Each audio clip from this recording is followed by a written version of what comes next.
Terrorism के against film बनाना कैसे लड़ाई का काम हो सकता है? लॉ एंड ऑर्डर का प्रॉब्लम उन्हें रोकिए, मुझे क्यों रोके? चार सारे लोग मार डाले कि आपको ये भी नहीं याद कि आपने कितने लोग मार डाले? 10-12 हमारे होंगे। 10-12 की 20 में अनाउंसमेंट हो रही थी, या तो भाग जाओ बीवी बच्चों को लेके, नहीं तो उठा के।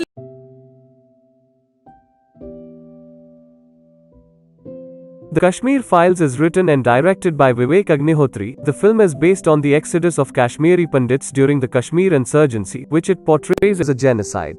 टेररिज्म के अगेंस्ट फिल्म बनाना कैसे लड़ाई का काम हो सकता है? लॉ एंड ऑर्डर का प्रॉब्लम उन्हें रोकिए, मुझे क्यों रोके? 4000 लोगों की हत्याएं के अगेंस्ट, सारे कल्चर को खत्म करने के बारे में अगर कोई फिल्म बनाता है और उसके लिए अपने राष्ट्र में खड़े होकर मुझे जवाब देना पड़े, इससे अधिक शर्म की मेरे लिए कोई बात नहीं हो सकती है।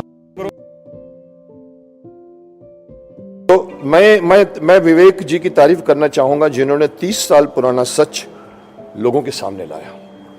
ये सच ऐसा होता है कि जैसे कहते हैं कि अगर आप गलत न्यूज़ दो तो आप पाप कर रहे हो, लेकिन अगर आप सच न्यूज़ हो उसको छुपा के रखो तो उससे भी बड़ा पाप होता है।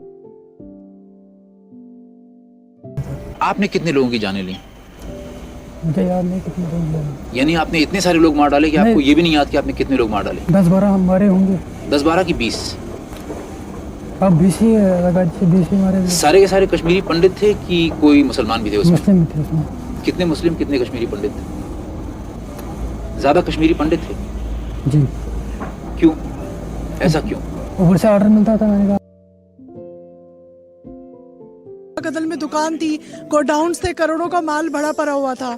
हम लोग तो रातों रात भाग गए। हम 3 बहनें थी, मेरे पापा, मेरी मम्मी और हम 3 बहनें। रात को 12 बजे हम लोग भागे हैं, क्योंकि में अनाउंसमेंट हो रही थी, या तो भाग जाओ बीवी बच्चों को लेके, नहीं तो उठा के ले जाएंगे, मार देंगे। आदमियों को मार देते थे, बीवी बच्चों को उठा के रेप कर देते थे या मार देते थे।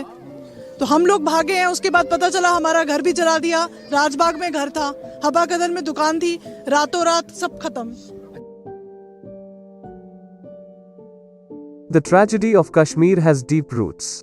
Over the decades of endless cycles of violence, waves of separatism, the infiltration of Pakistan-funded terror outfits, and a simmering discontent amongst the people, scholarly works and journalistic exercises have dug deep in order to excavate and explore. As is always the case with complex histories of places and people.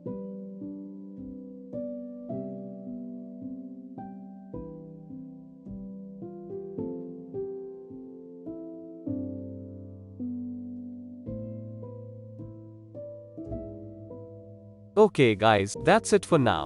Hoping to see you soon in my next Robocast.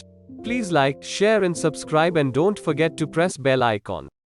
Bye for now.